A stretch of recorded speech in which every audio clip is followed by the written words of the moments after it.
Hello everyone, welcome to our gentle stretch class. This is Rebecca Warrington from rjmindbody.com, and today is our 4th day of our crow challenge, 4 out of 5 days. So today we will be doing less arm work because we need a break, or else you don't want to I always use the word overcook. You don't want to overcook a muscle. Or tendons. You want to be extra careful. The thing we'll be concentrating on today is more standing poses, so standing postures, which are very important in terms of developing the strength, the core strength, also leg strength, but also arm strength, being able to hold your body in a position. And you'll realize as we go through some of these, the triangle and the extended warrior, how your body does feel very different. And sometimes it's quite a challenging pose, even though we're not doing much. It feels like we're not doing much. We will do our crow, and I have a block here, and not everybody owns blocks. If you're a regular yogi, I always recommend having blocks, 2 blocks. They're not that expensive, but or you can have a thick book. If you don't have one today, and you need it, you realize today you need it, you have it for tomorrow, or have it in the future.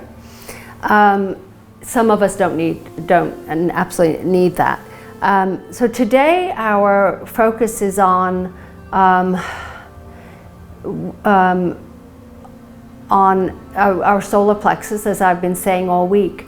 The thing that we've been concentrating on, focusing in on, is the courage.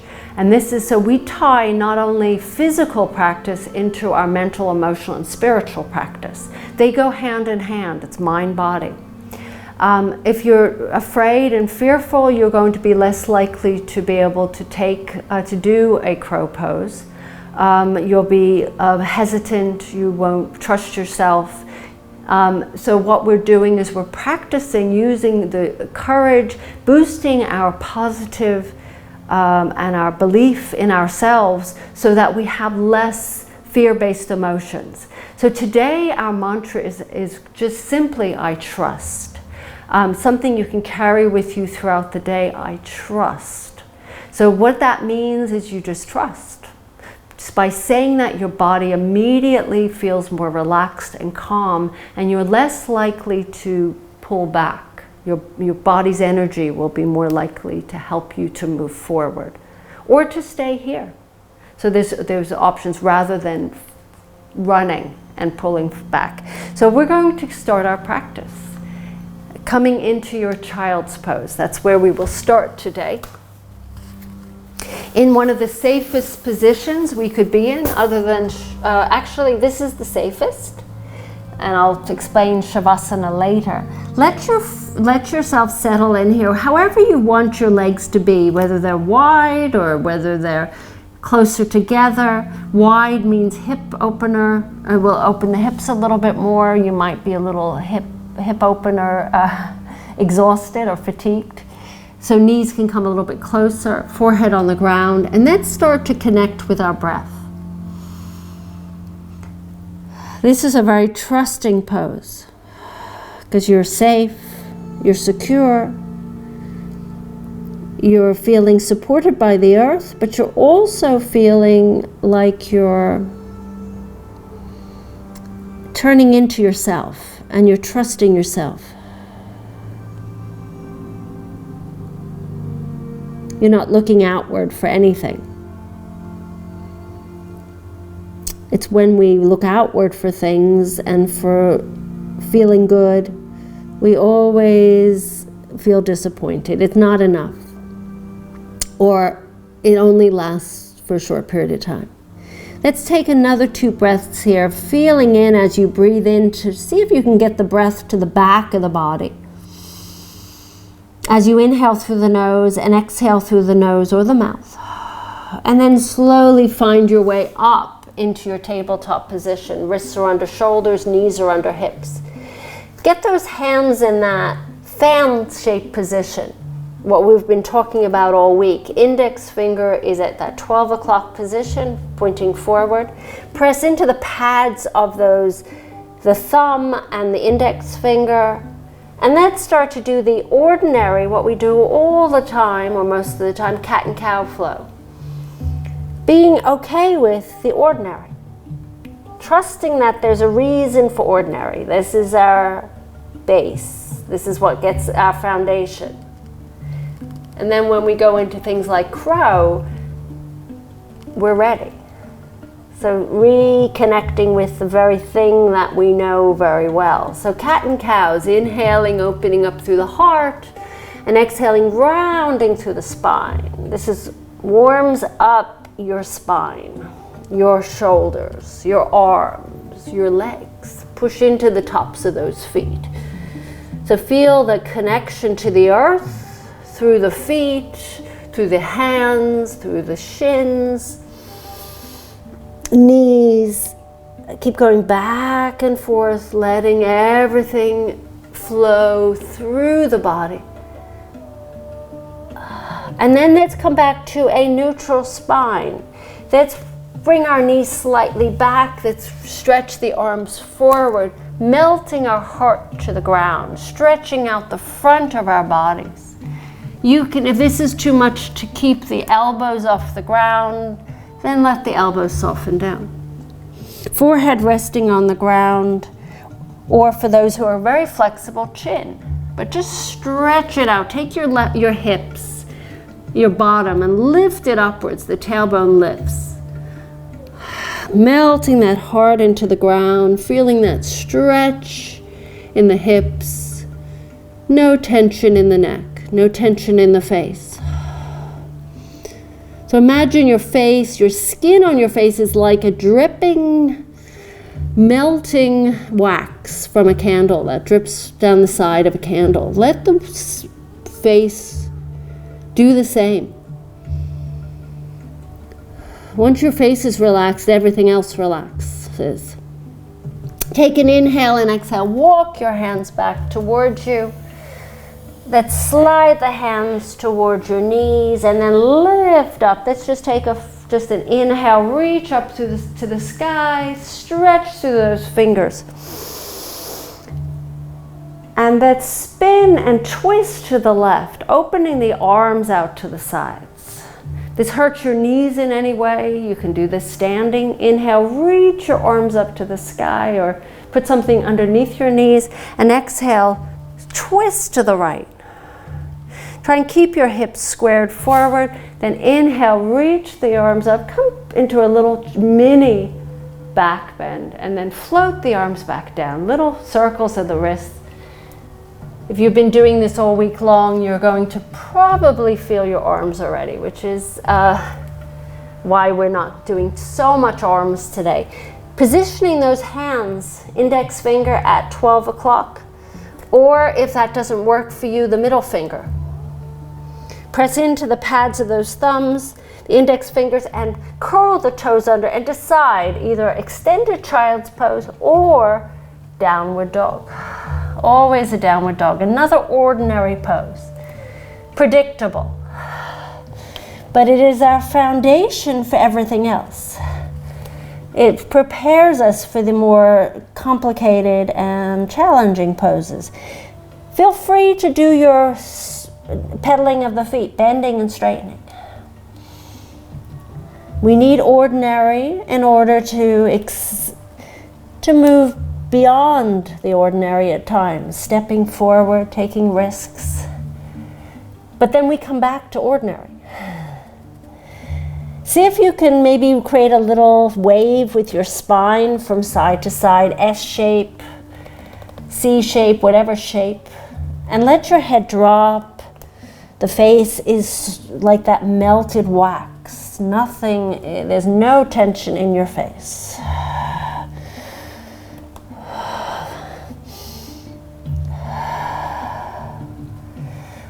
And then from here, lower the knees to the ground and slide those hands forward again. in front of you, as if you're going to melt your heart down, but this time lower your pubic bone to the ground. Place your forearms on the ground, elbows under your shoulders. Just play with your hands a little bit, wiggle the fingers, wrists, and then replace your hands to the ground again, reconnecting to this earth. Look back. Just let the head hang here for a moment. Pretty much everything's off, most of things are off the ground. I suppose if you have a tummy, your tummy's on the ground. I have a tummy, a little tummy anyway. It's getting closer to the ground. But, so your pubic bone and maybe your tummy's on the ground, but your chest is up. Now what I want you to do is take a breath in. And then with your exhalation, lift your tummy off the ground, your pubic bone off the ground, and you can keep your knees on the ground or not. You can even lift those up if you'd like. I'm not going to do that. And then push up, dome that upper back. So push up through that belly, stretch out that back. So we're working our abdominal muscles. And then inhaling, slowly lower yourself piece by piece down, until we're back to the way we were. The only difference is you're looking towards the front of the mat and your chest telescopes forward, so you feel that wonderful opening of the chest. And then the same, look back again. Core strengthener here. Look back in one part of your body at a time. Pull up through the belly button. Try to get that belly button to touch your spine. This is intense. This never gets easy for me. Lower the thighs down because we're doing it so slowly. Oh.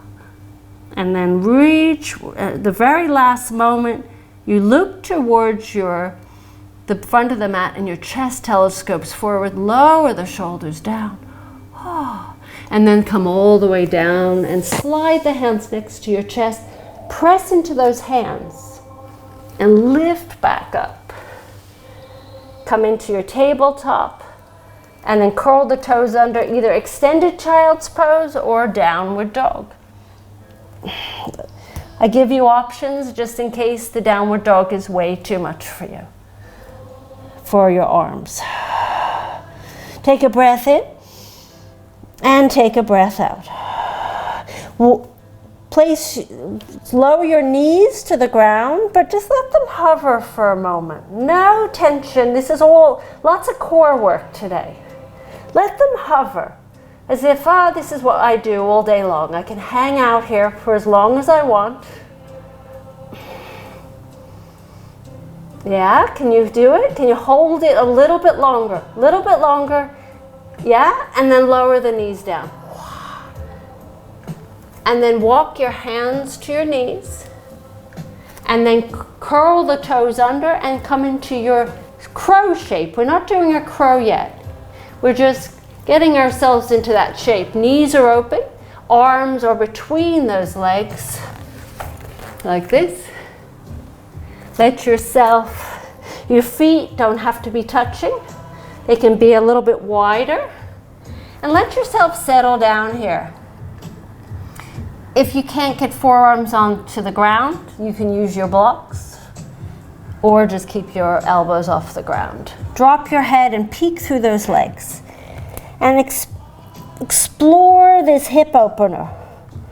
You can even wiggle around a little bit if that feels nice for your back. Start to feel at ease in this position. If it's too much, you can go into a standing forward bend. We'll meet you there. We'll be there in a moment. And then everyone, press into the fingertips. Create a little cup with your hands. Take a breath in, don't come up yet, and then straighten the legs as you exhale. Feet are hip distance apart. Forward fold. Take a pause here in your forward bend. Soften those knees, or some of us are very bent here. Let your head drop. Let the face melt like that candle wax. No tension in that face.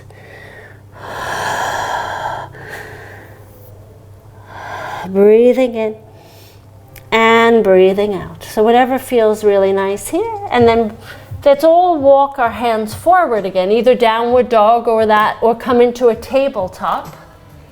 So tabletop is like this. And step your right foot between your hands. Back foot, place it down. Turn the back toes to about, just slightly turned in. And then cartwheel your arms open, warrior two.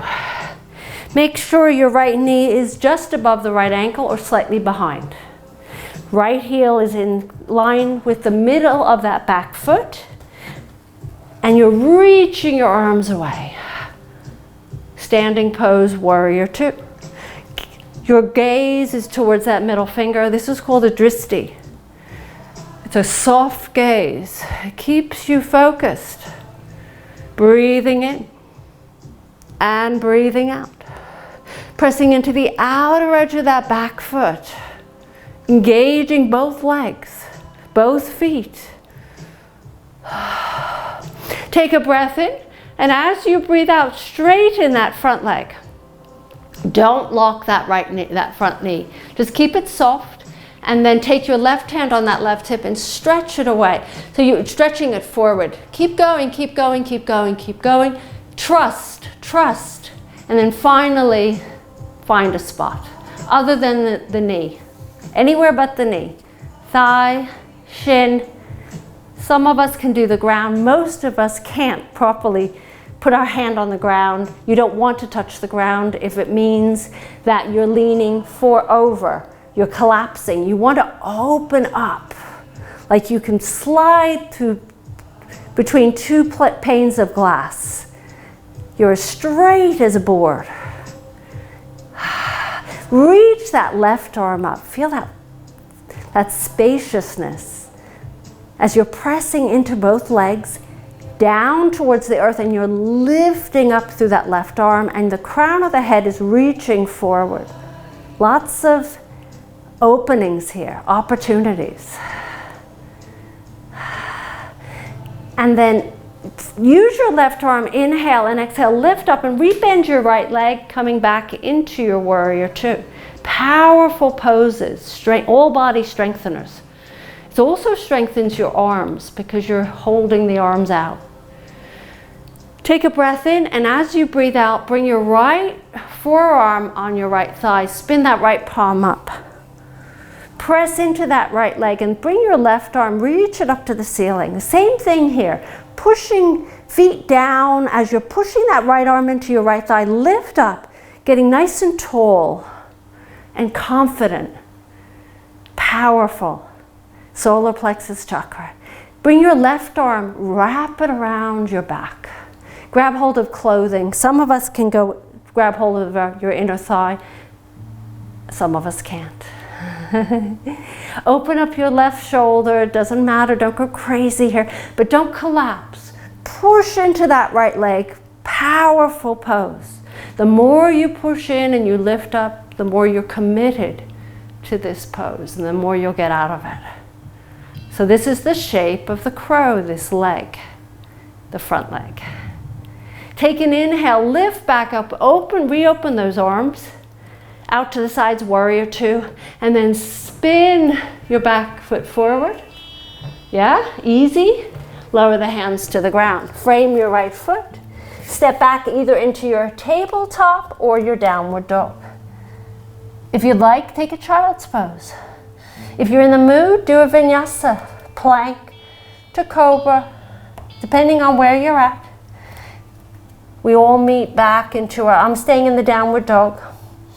Reconnect with the earth with those hands. Take a few breaths here. You can always take a pause, always available to you, this child's pose. Inhaling, let's all meet back either in your tabletop or downward dog. Let's take a breath in, and as you breathe out, step your left foot between your hands and flatten out that back foot. I'm going to spin around so you can see me here. Left knee is bent. Cartwheel those arms open. Left knee is either above the ankle optimal or just behind. Never be on the ankle because you'll hurt your knee. Reach your arms away and look towards that dristi, middle finger. If that's too much, keep your head in line with the center of your chest. Soften the shoulders down. Press into the outer edge of that right foot. Press down and then lift up from the navel all the way to the crown of the head. Arms reach away. Straighten your front leg. Boy, I'm feeling this. Whew. Right hand on your right hip. You can tell how much energy is needed to do these poses. Reach forward. Hinge, hinge, hinge, hinge, hinge. Keep going, keep going, keep going. Keep your front knee soft and place your hand on your shin or your thigh. Open up that right hip or block. Reach your right arm up. Create that shape, that flat shape, so you can slither through 2 panes of glass. You're not collapsing. If you're collapsing, then you bring your left arm higher. Yeah? Take your right arm, wrap it around your back. Oh, it's not for this one. No, right arm up, sorry. Take an inhale. Use your right arm to lift you up as if someone's pulling your arm up to the sky. Rebend your left knee. Warrior two, dristi, middle finger. Place your left forearm on your left thigh. Spin that left palm up. Reach your right arm up to the sky. Press into that left thigh. Take your right arm, bring it back behind you. Grab hold of your left inner thigh. I'm going to try and do that. I don't know why I can't do that today. Oh well. And then opening up that right shoulder. Outer edge of that right back foot. Press into the ground. Both feet evenly distributing your weight. Intense, intense. Take a breath in, and as you breathe out, lift back up. Unwind your back arm and reach the arms out to the sides. Spin your back foot forward and then place the hands on the ground. Step back, downward dog. And then lower the knees to the ground. Child's pose. Take 2 breaths here in child's pose.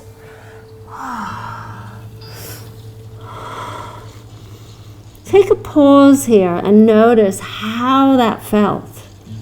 It's invigorating. It's taking every muscle and every part of your body, connective tissue, the fascia, and it's stretching it, strengthening the muscles, strengthening.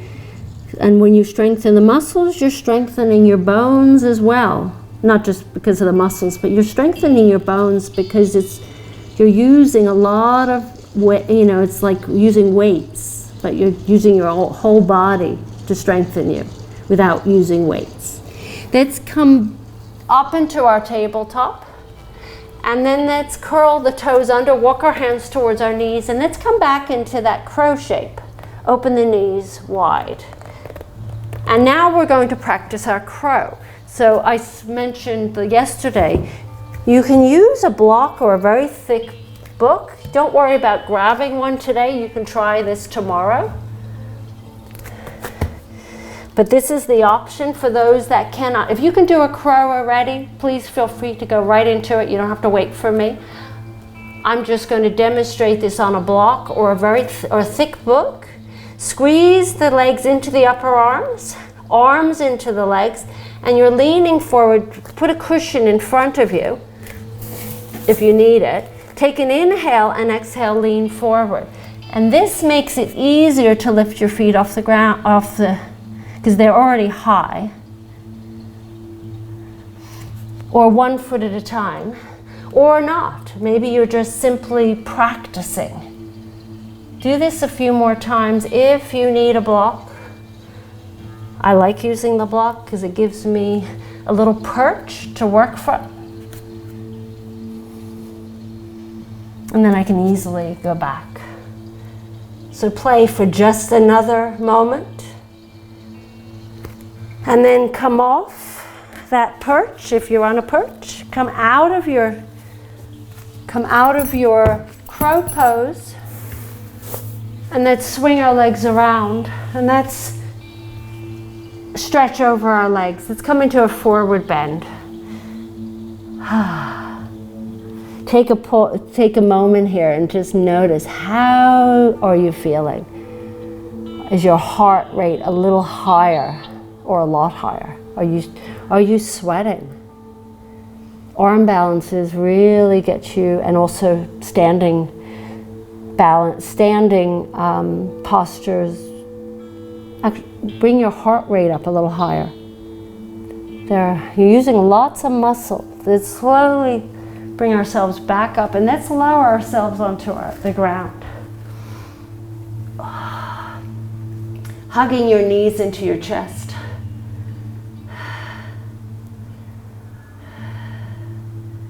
Extending your left leg forward. Take your right foot, keep your right knee hugged in. Place it on your left thigh. Open the arms out to the sides and let your right knee drop to the left. A different kind of twist, spinal twist. If you like the other one, do the other one. It doesn't matter. Just like to give a little bit of variety. And you can take your left hand and just place it on your right knee.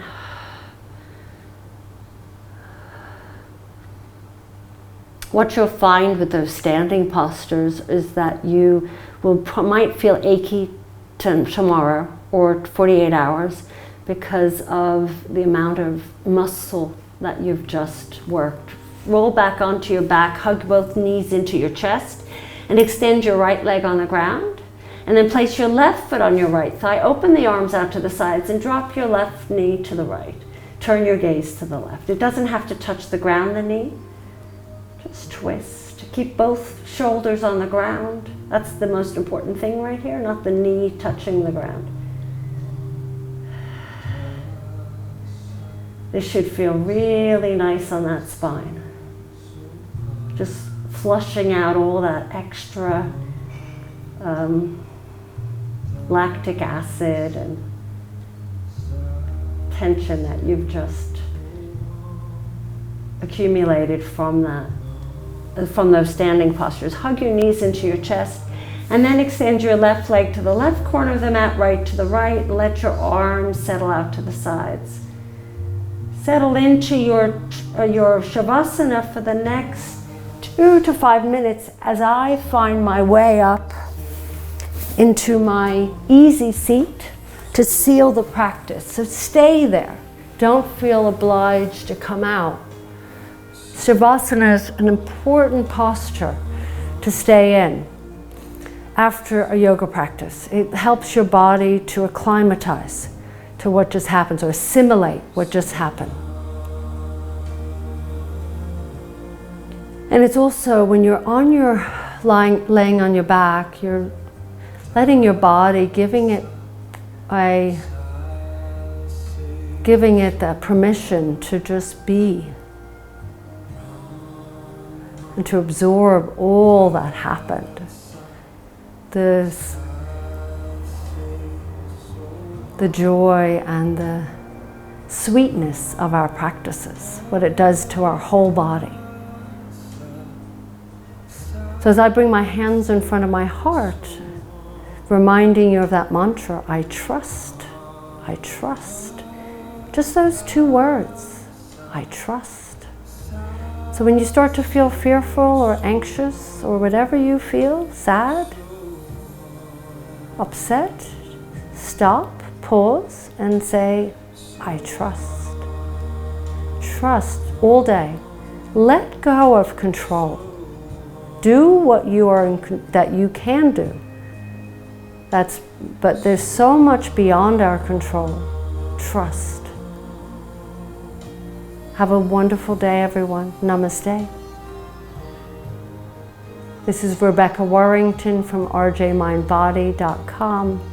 I will see you soon.